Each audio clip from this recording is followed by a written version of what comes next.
Welcome back to Patel sir. Hello दोस्तों, आज मैं एंशियंट हिस्ट्री से कुछ प्रश्न आपके सामने रख रहा हूँ, जिसके साथ साथ उत्तर भी संलग्न होगा। ठीक है, तो मेरे चैनल को प्लीज़ प्लीज़ प्लीज़ सब्सक्राइब कर लीजिए, बेल आइकन को दबाइए। वीडियो अच्छा लगेगा तो लाइक शेयर और कमेंट जरूर कीजिएगा। ठीक है, तो चलिए बिना समय गंवाए शुरू करते हैं, स्टार्ट करते हैं इस क्वेश्चन को। पहला नवपाषाण काल के किस स्थल से पात्रों में रहकर शवों को दफनाए जाने का अवशेष प्राप्त हुआ है या दबाए जाने का अवशेष प्राप्त हुआ है? पहला सवाल ध्यान से सुनिए। नवपाषाण काल के किस स्थल से पात्रों में रखकर शवों को, मुर्दों को दबाए जाने या दफनाए जाने का अवशेष प्राप्त हुआ है? तो आदि चंदलूर से। कहाँ से? आदि चंदलूर से। ठीक है, अगला प्रश्न है, किस ताम्रपाषाणिक संस्कृति के स्थल से रेखाओं की सजावट और एक शिकारी पक्षी की आकृति मिली है? तो ये मिली है नाल से। ठीक है ना। अगला प्रश्न है, व्यापक उत्खनन के बाद मध्य पाषाण काल की मानव अस्थियां किस क्षेत्र से प्राप्त हुई है? काफी उत्खनन करने के बाद मध्य पाषाण काल की मानव अस्थियां, हड्डियां गुजरात से प्राप्त हुई है। कहां से प्राप्त हुई है? गुजरात से। ठीक है, आगे बढ़ते हैं। सावधान की दाह संस्कार की प्रक्रिया किस कालखंड में शुरू हुई? तो मध्य पाषाण काल में शुरू हुई। ये सावधान की दाह संस्कार की प्रक्रिया, जो मरता है आदमी ना, दाह संस्कार किया जाता है, तो यह प्रक्रिया किस कालखंड में शुरू हुई? तो ये मध्य पाषाण काल में शुरू हुई। याद रखिएगा, तब से हम लोग दाह संस्कार करते आ रहे हैं। ठीक है, अगला प्रश्न, विकसित कृषि और अस्थायी ग्राम का विकास भारत में किस समय हुआ? डेवलप्ड एग्रीकल्चर एंड परमानेंट जो विलेज का जो विकास है, गांव का विकास, अस्थायी जो गांव का विकास हुआ भारत में, वह किस समय हुआ? तो ईसा पूर्व 5वीं सदी में। कब से? ईसा पूर्व 5वीं सदी में। अगला प्रश्न, भूमध्य सागरीय और एल्पिनी लोगों ने भारतीयों को कौन सी भाषा दी? फिर से प्रश्न सुनिए दोबारा। भूमध्य सागरीय और एल्पिनी लोगों ने भारतीयों को कौन सी भाषा दी या कौन सी भाषा सिखाई? उससे हम लोग कौन सी भाषा सीखे भारतीय लोग? तो द्रविड़ भाषा। कौन सी भाषा? द्रविड़ भाषा। ठीक है, आगे बढ़ते हैं। अगला प्रश्न, पंजाब की एक छोटी सी नदी के नाम पर किस ताम्रपाषाणिक संस्कृति का नामकरण किया गया था? तो सोन संस्कृति। सोन नदी है ना पंजाब में, एक छोटी सी नदी, जिसके नाम पर ताम्रपाषाणिक संस्कृति का नाम सोन संस्कृति रखा गया। ठीक है, आगे बढ़ते हैं हम लोग। पशुपालन के साक्ष्य सर्वप्रथम मिलते हैं।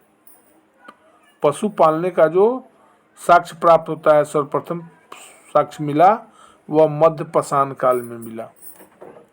ठीक है, पशुपालन के साक्ष्य सर्वप्रथम मिलते हैं कहां से? मध्य पाषाण काल से। नेक्स्ट क्वेश्चन, एक ही कब्र से 3 मानव कंकाल मिले हैं। एक ही कब्र से 3 मानव कंकाल मिले हैं। कहां से? दमदमा से। ये ठीक है, अगला प्रश्न, मध्य पाषाण काल में प्रयुक्त होने वाले उपकरण बहुत छोटे होते थे, इसलिए उन्हें कहते हैं माइक्रोलिथ। मध्य पाषाण काल में उपयोग होने वाले जो उपकरण बहुत छोटे होते थे, तो छोटे होने के चलते इन्हें क्या कहते थे? माइक्रोलिथ कहते थे। ठीक है, अगला प्रश्न, मध्य प्रदेश में आदमगढ़ और राजस्थान में बागोर प्रस्तुत करते हैं पशुपालन का प्राचीनतम साक्ष्य। ये वाला प्रश्न है, देखिए ध्यान दीजिए।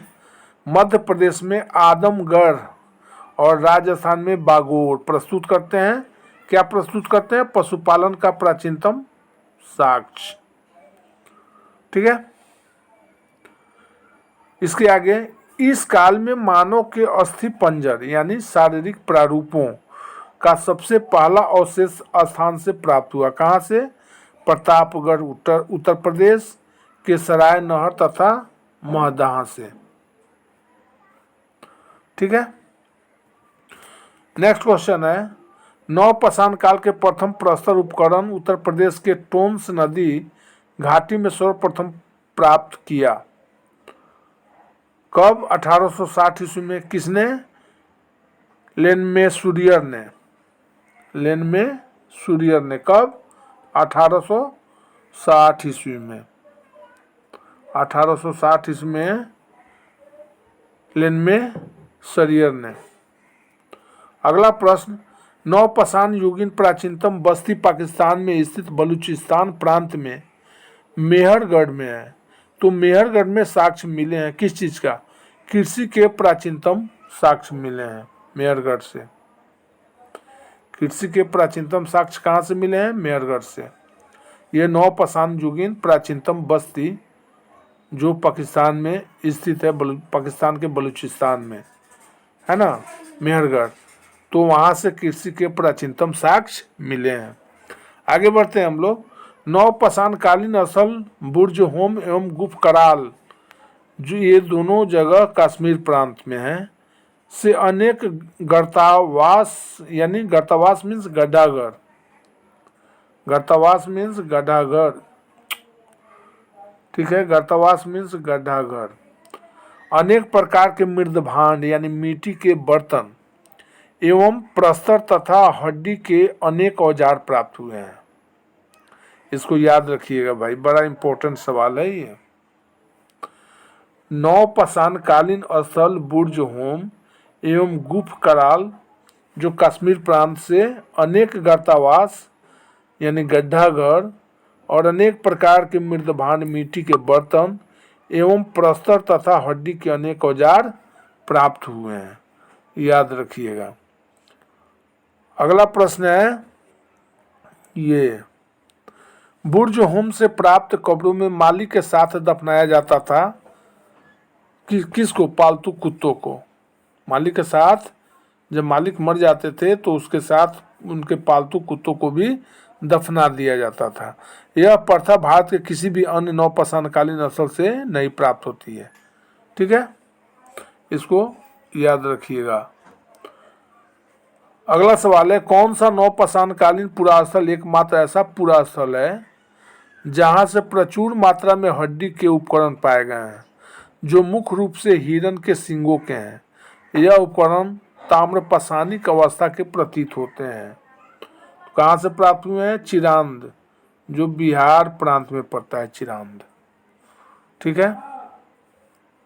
ये नवपाषाण कालीन पुरास्थल जो है चिरांद, जो बिहार प्रदेश में पड़ता है, जहाँ से प्रचुर मात्रा में हड्डी के उपकरण पाए गए हैं या प्राप्त हुए हैं जो मुख्य रूप से हिरण के सींगों के हैं, और ये उपकरण ताम्रपाषाणिक अवस्था के प्रतीत होते हैं, है ना। और जहाँ से ये अवशेष मिले हैं वो चिरांद जगह से मिले हैं जो बिहार प्रांत में है, बिहार राज्य में है।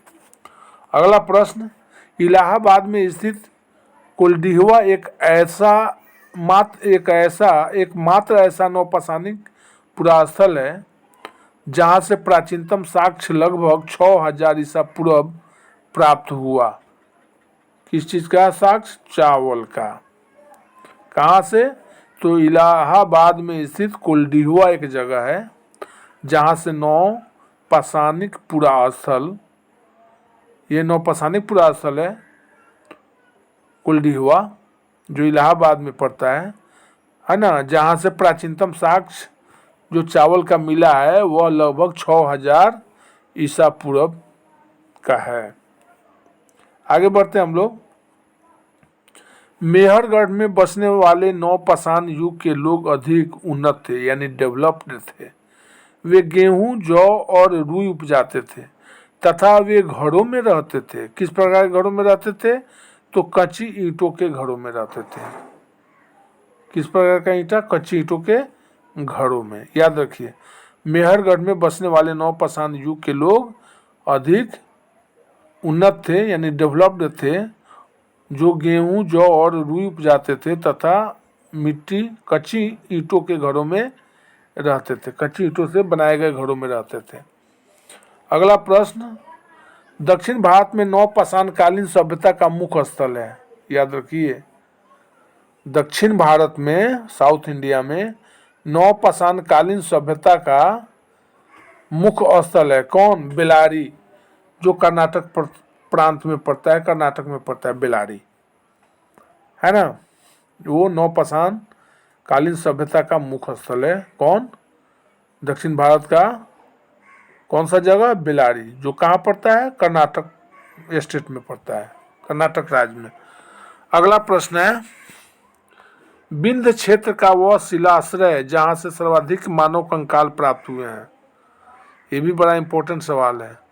विंध्य क्षेत्र का वह शिलाश्रय, शिला आश्रय, आश्रय माने घर, रहने की जगह, जहां से सर्वाधिक मानव कंकाल, मनुष्य का हड्डी, है ना, स्केलेटन जिसको कहते हैं, प्राप्त हुआ है। कहाँ से?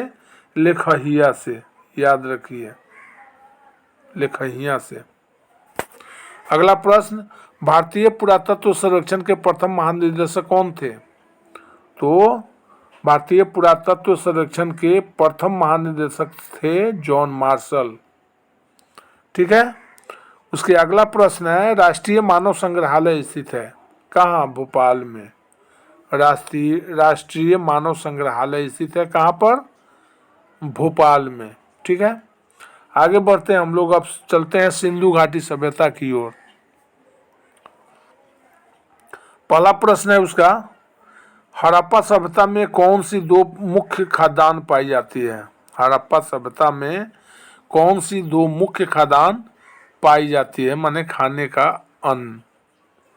तो गेहूं और जौ। हड़प्पा सभ्यता में मुख्य दो खाद्यान्न जो मिलती है हड़प्पा सभ्यता से, वह है गेहूं और जौ, याद रखिए इसको।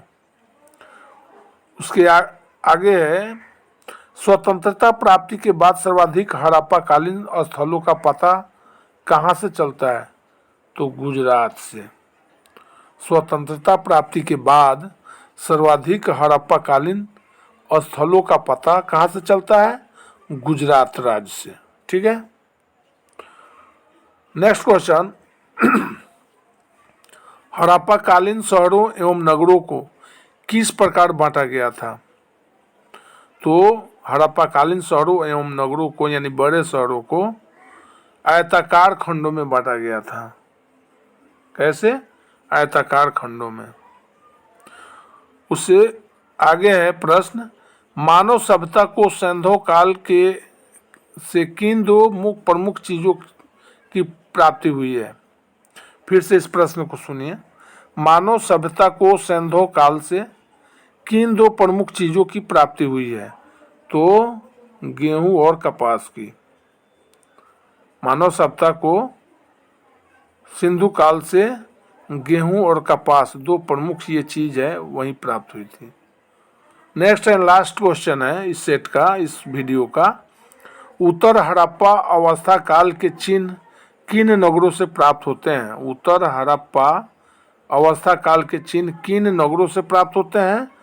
तो ये रंगपुर और रोजदी से। ठीक है।